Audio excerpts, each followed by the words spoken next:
नमस्कार दोस्तों, मैं डॉक्टर स्वप्निल सागर जैन निरामय होम्योपैथी के अपने इस YouTube चैनल पर आप सभी का बहुत बहुत स्वागत करता हूं।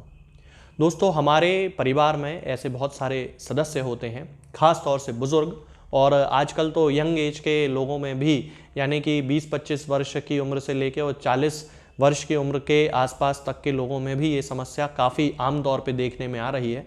और ये समस्या होती है दोस्तों जोड़ों से आवाज़ आने की, यानी कि कभी आपने देखा होगा कि घुटनों से आवाज़ आने लगती है, चट चट की आवाज़ आती है, कट कट की आवाज़ आती है, कोहनियों से आवाज़ आने लगती है, कूल्हे के जोड़ से आवाज़ आने लगती है, उंगलियों के जो जोड़ होते हैं इनसे चट चट की कट कट की आवाज़ आने लगती है।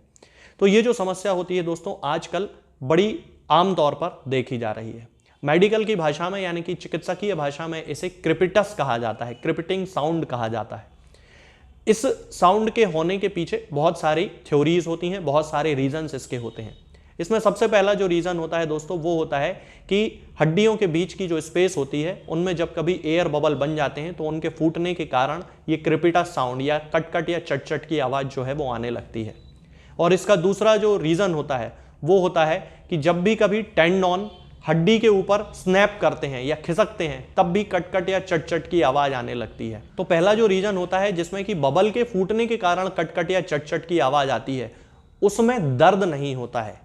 और जो दूसरा रीजन होता है जिसमें टेंडन के घिसने के कारण कटकट या चट-चट की आवाज़ आती है उसमें व्यक्ति को दर्द होता है। तो ये जो फैक्टर है, ये डिफरेंशिएटिंग फैक्टर होता है, ये बीमारी को समझने में हमें मदद करता है कि यदि आपके परिवार में कोई ऐसा व्यक्ति है जिसको कि घुटनों में या किसी भी जोड़ में कटकट या चट-चट की आवाज़ के साथ दर्द हो रहा है तो फिर वहां पे निश्चित रूप से कोई पैथोलॉजी है टेंडन से रिलेटेड या आर्थराइटिस जैसी कोई समस्या वहां पर डेवलप हो रही है। हमें इसका ध्यान रखना चाहिए और डॉक्टर से उसके लिए तुरंत कंसल्ट जरूर करना चाहिए।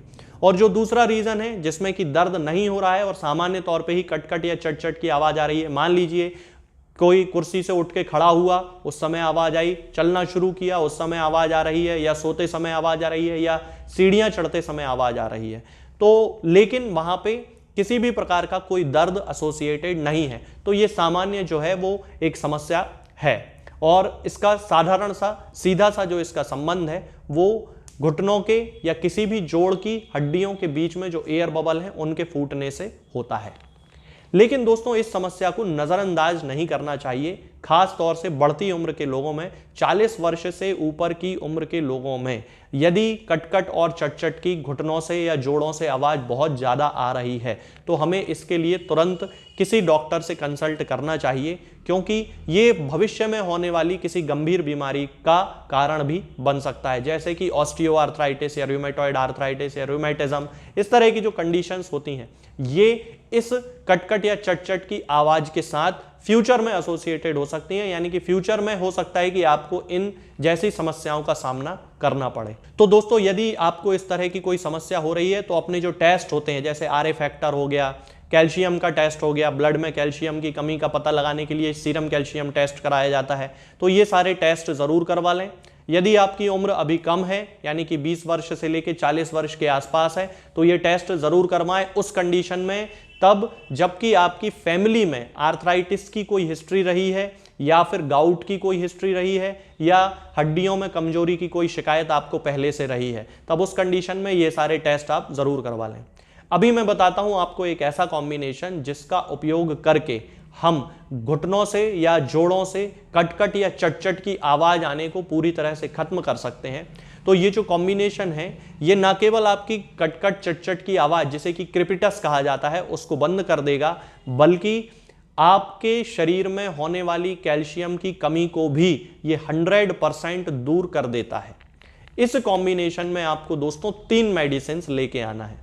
इसमें सबसे पहली मेडिसिन होती है दोस्तों कैलकेरिया कार्ब। तो कैलकेरिया कार्ब 200 की दोस्तों आपको 4 बूंद अल्टरनेट डे, यानी कि एक एक दिन छोड़ के पीना है। जैसे आज पी ली, कल नहीं पीना है, फिर परसों पीना है, फिर उसके अगले दिन नहीं पीना और अगले दिन उसके पीना है, यानी कि सोमवार, बुधवार और शुक्रवार, इस तरह से आप दिन निर्धारित कर लें। तो इसकी 4 बूंद आपको पीना है पूरे 1 महीने तक, यानी कि टोटल 15 डोज होंगे आपके 1 महीने में। इसके साथ में आपको दोस्तों दूसरी जो मेडिसिन है वो है कैलकेरिया फॉस।